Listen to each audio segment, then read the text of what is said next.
Hey everybody, Trisha Peridot. Are you ready for the new year? I wanted to share with you why it is exactly that I don't engage in resolutions. People ask me all the time, well, why don't you? And it's a really personal reason. It took me a lot of years to figure out why they weren't good in my life. And honestly, it's because it set me up for failure year after year after year.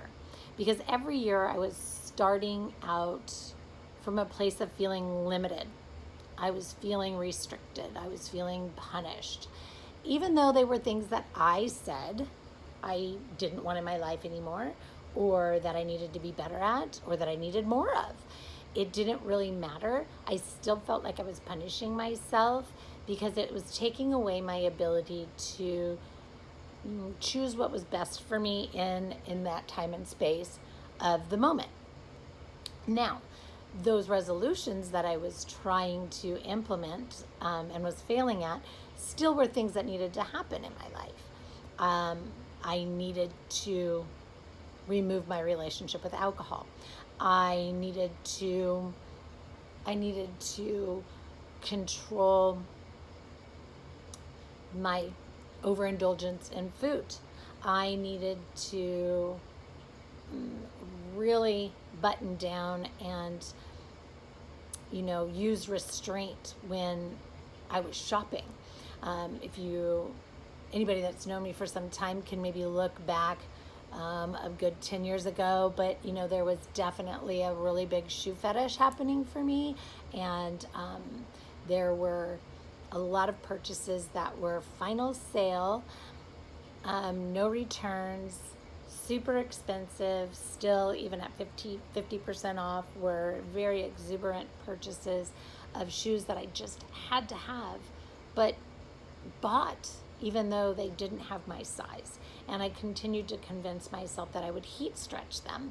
Only the sole of the shoe is the sole of the shoe all day long, so there never was a 5 going to fit my 6.5 foot. So, there was that issue. And the fact that I really enjoy food, which is, no small feat in itself, being somebody that struggled with anorexia early in life,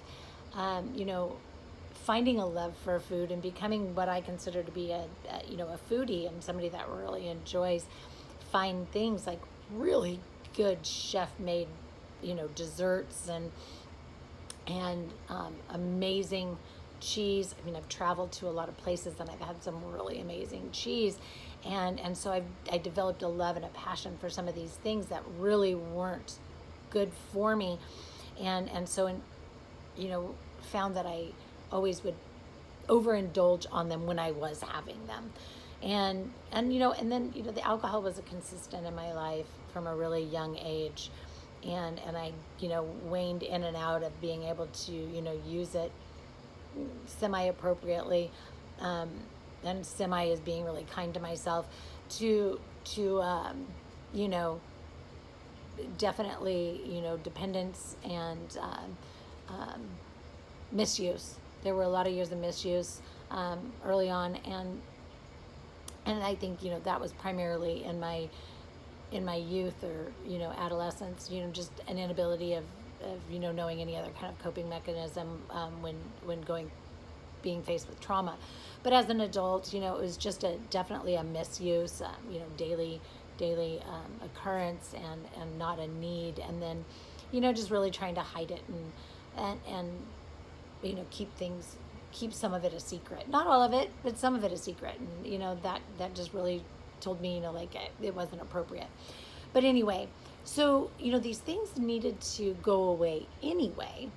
But by saying, what, I'm going to remove all of these things, and I'm not going to eat sugar anymore, and what is it you have to say, Augie?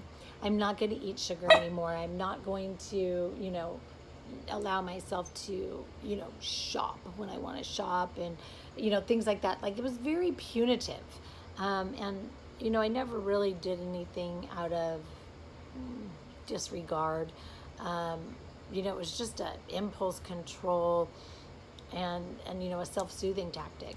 that was not functioning well in my life. So what I decided was that instead of making a resolutions to totally revamp this, like I needed to learn how to be able to have the things that I enjoyed in my life without being punitive.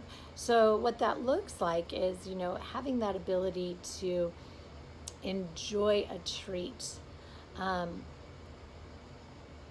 with thought behind it. So in other words, what that kind of looks like is, generally, my husband and I will go out, one night a week and grab a meal. And that's usually Friday or Saturday. So on that night, that Friday or Saturday, I generally will allow myself to have, one of the desserts from the menu because I really enjoy them. Now, if I don't want anything that's from the menu, or I'm too full, then the next day I may say, you know what, I feel like having a malt, and I may go have a malt. But for all intent and purposes, I really try to keep those treats to a minimum. And the same goes with cheese and fruit plates. I keep those to an even greater minimum for a lot of reasons, because it has different issues that it causes for me. And of that, we have cholesterol things to consider, and the kinds of cheeses that I like have been stated as not being good for people with autoimmune, which also the sugar is not either, because it's super inflammatory. And and the alcohol, I let that go, a lot of years ago. It's been, well, now it feels like 7 short years ago. But, I let that go completely because, I had a 30-year history of evidence that stated to me that, it was never going to, be able to be something that I could do, in moderation for a consistent amount of time. It always ended up right back to an overuse. So I decided that, I'm just going to let it go altogether. It wasn't that important. It was tough, but you know what? It was necessary. I don't feel like I did so in such a way that I feel like I was punishing myself or limiting myself in any way. In fact, if anything else, what it did was allowed me to soar in my life in areas that the depressing nature of the alcohol kept me from feeling like I could ever achieve anyway. So, this is why I don't engage in resolutions, because I found them to be restricting, punitive, and limiting of what I could have in my life and maybe not have in my life. So, think about it. If you're the kind of person that likes to have resolution, how well thought out are those things for you? Because, if it's something that's not good for you and it's not serving you in your life, does it need to be a resolution? Is there a more effective way that it can still be there if it's something that you love? There's just so many different ways that we can look at it and approach it. And also, when we're talking about weight loss or, dietary practices and exercise, drastic changes are really hard to become lifelong, manageable, and maintainable. And what we really want is we want to be healthy lifelong, right? For the rest of our lives, we want to be changing these habits. And so conditioned behavior is really hard to change. So, when we jump all in and we're this all or nothing person, it can be really hard to maintain, weight loss if we do a crash diet, because human beings, we need to eat. So what we want to do is we want to implement a dietary practice that's going to foster weight reduction over the course of time. And so if it takes us, a full year to get to the target weight, if you will, I prefer to go with size and how I feel inside my body. But, again, that's my personal preference. I generally tend to steer away from the scale. And a lot of times that stems from past disorders, being somebody that battled with anorexia for a significant period of time. Like I really stay away from what the scale may say, and I go based on how my clothes are fitting and how I'm feeling in my own skin.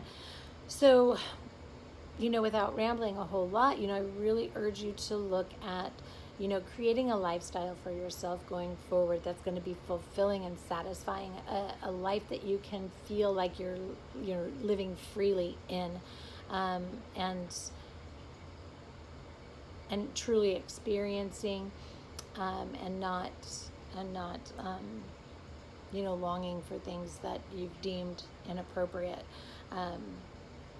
and maybe find some way that you can actually learn to allow yourself to have them, yet implement some sort of limitations in there that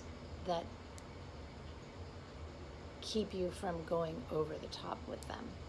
Anyway, that's just a little bit about why I don't do resolutions, and I just wanted to share that with you. Have a great new year. Be safe, be good to yourself, and be kind to others. Talk to you soon.